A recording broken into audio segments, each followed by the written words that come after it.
Sebetulnya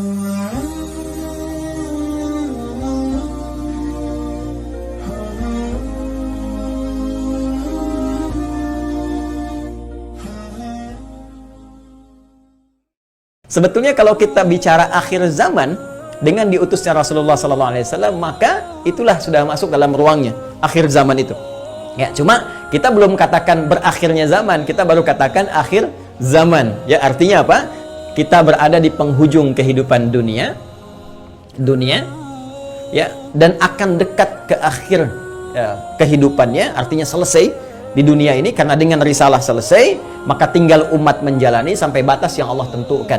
Ya, batas waktu yang telah Allah tetapkan. Kalau menunjuk kepada waktu spesifiknya, detiknya, menitnya, sampai jamnya, disebut dengan sa'ah namanya, as-sa'ah.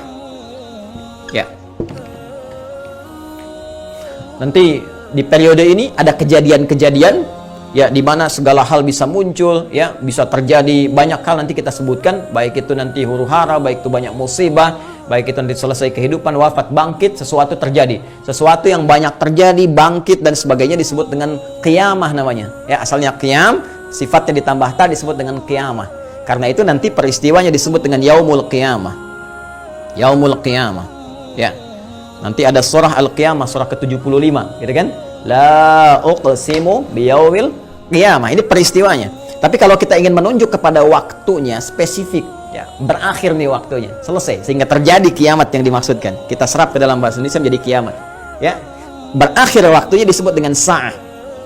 Sa'ah menunjuk kepada, kalau sekarang dalam bahasa Arab standar sekarang sa'ah disebut jam, ya, jam ada detiknya, kan sa'alan, jam berapa sekarang, ya, sampai ke detiknya, sampai ke menitnya, dan seterusnya, itu menunjuk kepada waktunya disebut dengan sa'ah. Ya, karena itu teman-teman sekalian, ketika Allah menegaskan kapan terjadi tepatnya ini, tepatnya terjadi kiamat ini, menunjuk pada waktunya, itu hanya milik Allah Subhanahu wa taala, prerogatifnya.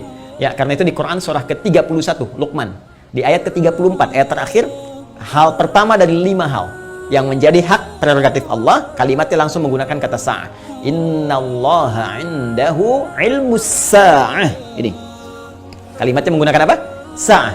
Ya, di hadis Muslim nomor hadis yang ke-8 disebut dengan hadis Jibril, ya, alaihissalam, ketika beliau bertanya, mengonfirmasi kepada Rasulullah, ya, Sayyidina Muhammad SAW, bertanya tentang kapan tepatnya terjadi kiamat. Maka kalimat terakhirnya ketika bertanya tentang iman, Islam, ihsan, mata sa'ah. Mata sa'ah, kapan tepatnya terjadi kiamat? Nabi menjawab, mal mas'ulu anha bi'alama minas sa'il. Kenapa penting saya sebutkan ini? Nah, ada langsung firman Allah dalam Al-Quran, pembuka satu surah, di surah ke-54, Al-Qamar. Ya, Al-Qamar. Dalam pandangan Allah, Allah menyebutkan bahwa ketika Rasulullah diutus sebagai Rasul di akhir zaman, artinya zaman ini terakhir dalam kehidupan, nggak ada nanti umat yang baru lagi, nggak ada Rasul diutus lagi, dan sebagainya. Itu sudah Allah mendeklarasikan satu pembuka kalimat dalam firman yang sangat singkat tapi tajam sekali. Iqtarabatis sa'ah. Iqtarabatis sa'atu wansyaqqal qamar. Quran surah ke-54 ayat yang pertama. Jadi Allah sudah menyampaikan sejak Nabi SAW diutus kurang lebih 15 abad yang lalu, kan? Allah menyampaikan iqtarabatis sa'ah. Ya, masa itu sudah dekat. Ya, jadi sejak diutusnya Nabi, Allah sudah mendeklarasikan, sudah menyampaikan, ya, menginformasikan pada seluruh hambanya bahwa ini kejadian ini sudah dekat. Ya, dengan diutusnya Rasulullah, bahwa zamannya akan berakhir. Cuma dekatnya dalam konteks firman Allah dengan pandangan kita tentu sangat berbeda. Ya, karena dimensinya tidak serupa, sifat-sifatnya jauh berbeda, kan? Maka demikian pula memahami firman Allah tidak menggunakan pendekatan akal manusia. Jangan kita katakan dekat dengan ukuran kita, tidak. Lihat ukuran Allah. Ya, di mana ukuran Allah? Lihat surah Al-Ma'arij misalnya, ayat yang ke-6. Innahum yarawnahu ba'ida wa narahu qariba. Ya, mereka melihatnya masih panjang, kami melihatnya dekat. Kenapa? Karena ukuran waktu di sisi Allah, ya, itu sudah nggak pakai ukuran standar manusia lagi. Beda dimensinya. Ya, kita keluar dari wilayah kita saya di Indonesia dengan Malaysia sudah beda 1 jam.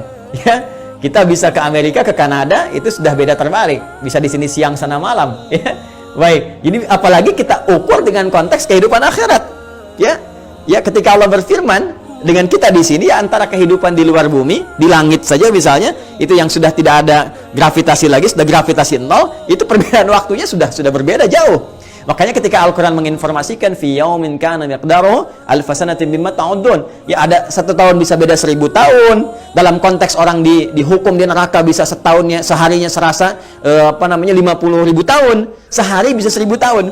Artinya kalau Allah katakan misalnya 7 hari, berarti masih 7.000 tahun ya. Ya, 2 hari berarti masih 2000 tahun dalam konteks terkecilnya, dalam pandangan kita. Tapi kita tidak tahu kapan itu terjadi. Secara singkat, Allah sudah mengatakan bahwa sejak Rasulullah SAW diutus, ini keadaan sudah akhir zaman. Ya kan? 1. Dan sudah mendekat kepada kiamat. Cuma dekatnya itu kapan waktunya, kita tidak tahu.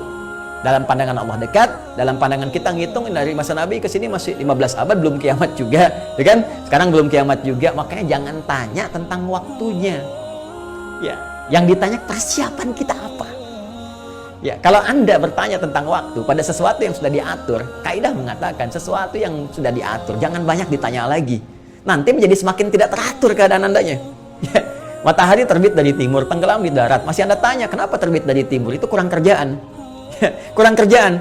Ya, kenapa malam gelapnya? Itu kurang kerjaan. Jelas ya? Kenapa? Karena sudah kita mengerti itu ma'lumun bid-darurah, sudah dipahami, sudah dimengerti. Naluri kita sudah bisa membaca, akal kita sudah mengetahuinya, ditanamkan dalam diri kita. Karena itu, sesuatu yang sudah Allah atur, jangan ikut-ikut mengatur lagi. Ya, Nabi pernah ditanya tentang kiamat, Nabi tanya, bagaimana persiapan kamu kalau terjadi besok? Jangan tanya waktunya. Karena Allah rahasiakan semua itu, supaya memberikan getaran pada jiwa kita, dan katalis pada diri kita, untuk meresponnya dengan semangat beramal dan menyiapkannya. Itu poinnya. Baik, jadi kalau kita sudah pahami ini semua, bahwa kita hadir saat ini, aktivitas kita ada di penghujung zaman, artinya memang kita sudah berada di akhir zaman, tapi kita tidak tahu kapan zaman berakhir. Tapi kita bisa melihat tanda-tanda yang disampaikan Rasulullah SAW di setiap perubahan-perubahan yang terjadi di akhir zaman itu. Perubahan-perubahan inilah yang menjadikan kita mesti menghadapi tantangan-tantangan yang dimaksudkan. Karena setiap era perubahan tadi itu ada tantangannya tersendiri, tahadiyatnya sesuai dengan karakteristik umatnya.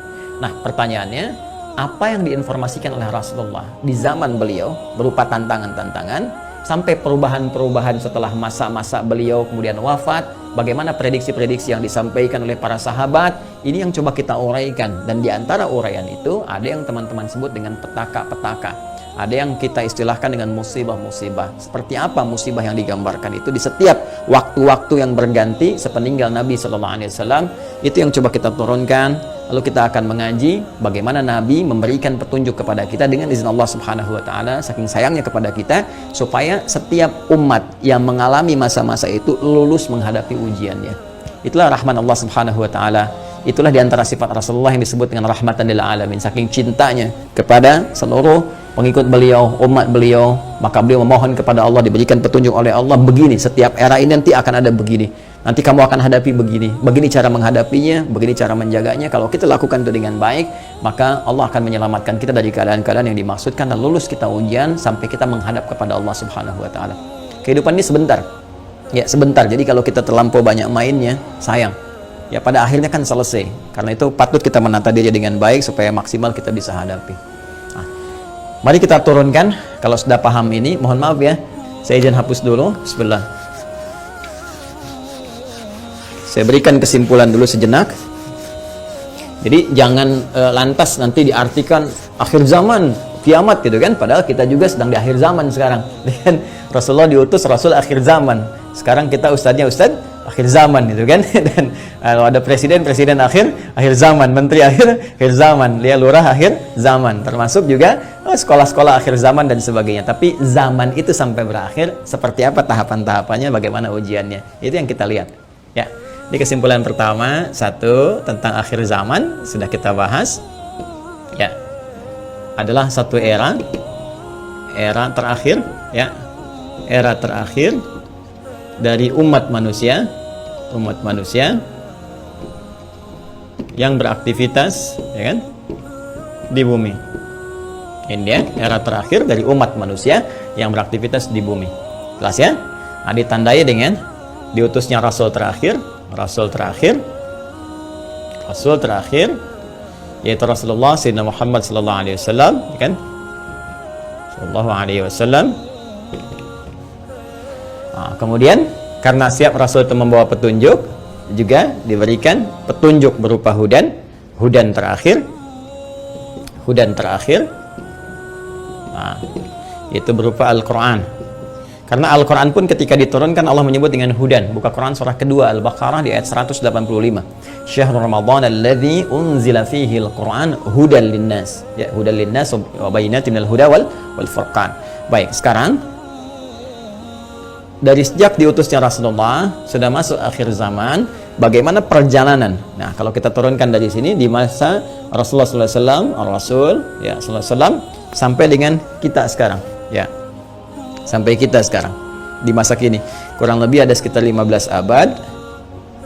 Nah, sekarang kita akan bicara tentang bagaimana Rasulullah SAW menyampaikan tentang berita-berita nubuat itu tentang berita besar yang terjadi dibawa oleh utusan. Ya, orang menyampaikan nubuat disebut dengan nabi, pembawa berita besar. Beritanya disebut dengan naba, karena itu ada surah An-Naba. Ya, amma yatasadun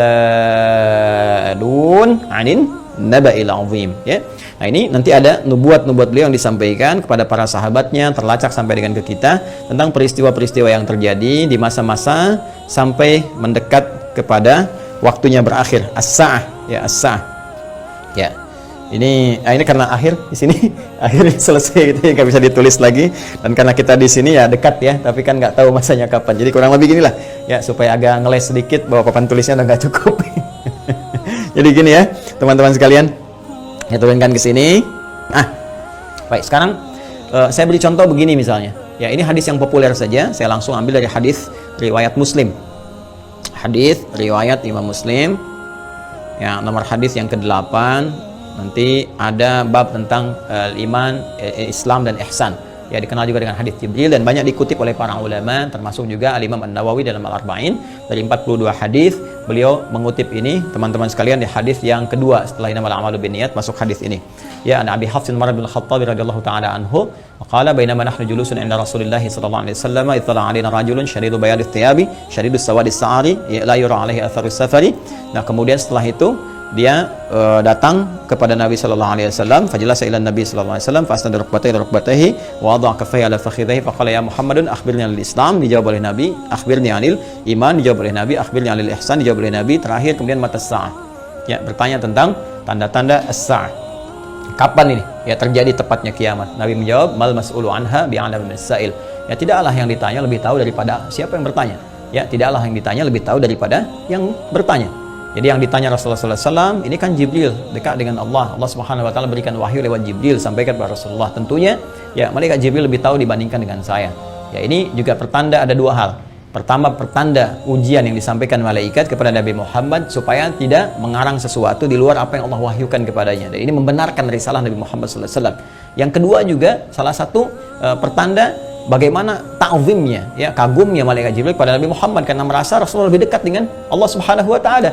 Bagaimana dipuji dalam Al-Quran, wa innaka la'ala khuluqin azim, dijamin surga sebelum wafatnya, inna a'tainakal kautsar. Ya, tentu ada pertanyaan dari malaikat, nih hamba luar biasa disayang Allah, dan hamba manusia yang sudah pada tingkat tersayang dari Allah itu melebihi malaikat. Karena itu ketika Adam alaihissalam ya diuji oleh Allah, diminta, ditanya ini apa, ya, Al-Baqarah di ayat yang ke-31 itu wa 'allama Adam al-asma'a kullaha dan seterusnya sampai ayat 33, maka malaikat kan diminta sujud hormat. Ya, 34-nya. Wa idz qulna lil malaikati isjudu li Adam fasajadu, kan? Maka mereka diminta sujud hormat kepada Adam alaihissalam. Apalagi Nabi Muhammad sallallahu alaihi wasallam dengan segala puncak ketakwaan dan kedekatannya kepada Allah, maka mengkonfirmasi malaikat karena melihat bagaimana kedekatan Rasulullah dengan Allah Subhanahu wa taala. Tapi tetap Nabi dengan tawadhu mengatakan mal mas'ulu anha bi'alam minas sa'il. Ya, kemudian bertanya an amaratiha, maka akhbirni ya an amaratiha, maka sampaikan kepadaku. Ya, informasikan maksudnya kepada malaikat Jibril ini supaya didengar oleh sahabat-sahabat yang lain dan disampaikan kemudian kepada generasi setelahnya sampai dengan ke kita. Ya, apa tanda-tandanya? Nah, ini tanda-tanda umum teman-teman sekalian yang mencakup kehidupan secara umum, baik itu dialami oleh ahli Quran ataupun bukan ahli Al-Quran. Jadi ada masa-masa kehidupan dari sejak zaman Rasulullah nanti terus yang akan mendekat kepada as-sa'ah, berakhirnya kehidupan. Apa diantaranya? Ini banyak hadisnya ya. Ini saya baru ambil salah satu, gitu kan? Salah satu. Maka dikatakan misalnya antali dalam turabbataha. Bagaimana seorang pembantu melahirkan tuannya. Ya, di sini para ulama ada yang memahami sesuatu dunia menjadi terbalik. Ya, suatu dunia menjadi terbalik. Kalau kita lihat tekstual kan nggak mungkin, pembantu kok lahiran tuan, kan nggak mungkin. Tapi ada yang mengartikan banyak hal. Ya, keadaan menjadi terbalik. Ya, misalnya, mohon maaf ya, kan biasanya tuan yang mengatur pembantu, sekarang pembantu ngatur tuan. Ya, jadi nanti ditafsir dengan hadis-hadis lain, ketika yang benar disalahkan, yang salah dibenarkan. Kemudian pembantu melahirkan tuan, ada yang mengartikan dengan perzinahan, ya selingkuh antara pembantu dengan tuan, dengan majikannya dan sebagainya, atau majikan memanfaatkan tuan dan sebagainya. Ya, ada kalimat-kalimat seperti itu, antaral khufata rawatal alata. Ya, kemudian Anda bisa melihat kata Nabi sallallahu alaihi wasallam bagaimana pada masa itu orang-orang Baduy yang ya dari jauh dari pedesaan tiba-tiba mendapatkan sesuatu yang luar biasa sampai ya tatawaluna fil bunyan, lomba mendirikan bangunan. Ya, ini ada yang memahami bahwa orang yang biasanya mengembala kambing, artinya orang-orang yang desa dari jauh dari apa yang tidak terbiasa dengan hal-hal yang mewah, tiba-tiba sibuk dengan kemewahan-kemewahan. Ya, kemudian nanti ditafsir di hadis lain, orang-orang berlomba-lomba dalam urusan dunia, sampai orang-orang desa pun ada ikut-ikutan, ya, pengen terlibat dalam konteks dunia dan sebagainya, yang biasanya mereka hidup dalam keadaan-keadaan yang serba sederhana dan sebagainya. Jadi situasi-situasi ini situasi umum. Ya, nanti ada hadis terkait dengan banyak menyebar penyakit-penyakit yang menular, yang jarang ada obatnya dan sebagainya. Ini masih persoalan-persoalan umum yang dengan umum ini dialami oleh semua orang. Artinya mau ahli Quran, bukan ahli Quran, ya akan mengalami peristiwa ini. Ya, saat kebenaran mulai tertukar, saat macam-macam dan seterusnya lah. Ya, tapi alhamdulillah kita nanti masih dilindungi dengan hadirnya hadis-hadis lain. Ya, masih ada ulama-ulama. Walaupun nanti mesti hati-hati ketika ulama banyak yang diwafatkan Allah Subhanahu Wa Taala. Sekarang kurang lebih sudah di atas 400 dari situasi pandemi saya di Indonesia saja. Itu bukan yang kaleng-kaleng, itu ulama-ulama yang memang ahli pesantren, ahli dzikir, ahli ilmu dan sebagainya. Mesti hati-hati juga. Ya, alhamdulillah kita masih ada orang-orang yang istighfar, bangun di malam hari, orang-orang yang mendekat kepada Allah, orang-orang yang taubat, masih kita dilindungi oleh Allah. Ya, jadi keadaan-keadaan ini, tapi petunjuk-petunjuk ke arah ini sudah mulai terasa. Artinya Nabi menyampaikan setelah kehidupan beliau akan dialami masa-masa ini. Ya, jadi masa-masa ini sudah terjadi fitnah kubra dari masa tabi'in, ya, dari masa sahabat akhir-akhir ke tabi'in. Setelah itu kan ada juga peristiwa-peristiwa ini. Sampai juga di kita sekarang pun kita rasakan peristiwa itu. Tapi jangan disimpulkan berarti besok kiamat. Jumat lagi gitu ya. Jangan-jangan ngambil kesimpulan gitu juga. Ada variabel-variabel lain yang harus kita pahami, tapi kita mesti waspada. Ini berupa fitnah. Ini yang saya maksudkan. Ini ujiannya. Ujiannya. Ingat nanti ya, ada fitnah, ada musibah, ada bala, ada ibtala, itu beda-beda. Ya, itu beda-beda. Nah, ingin saya katakan bahwa ini ujian kita di sini. Ini ujian kita. Karena ini ujian kita mesti lulus, teman-teman sekalian. Nah, sekarang dan jangan langsung kita pahami ini kiamat besok ini, tidak. Nabi ingin mengatakan di masa depan ada tantangan-tantangan tuh akan begini. Dan ini kalau tantangan-tantangan ini nggak bisa dihadapi, sudah ini akan menjadi variabel yang mempercepat terjadinya kiamat. Artinya cepat menuju ke arah ini. Ya. Kalau orang udah nggak bisa dikendalikan, nggak ada orang jujur semua, orang semua berperilaku maksiat, orang semua berperilaku fahsya, mungkar dan sebagainya, ini mempercepat. Tapi kalau kita bisa lulus ujian-ujian ini, minimal rahmat Allah kita dapatkan. سبيل الدموع سبيل مريح تنهدى يا صاحي كي تستريح وبث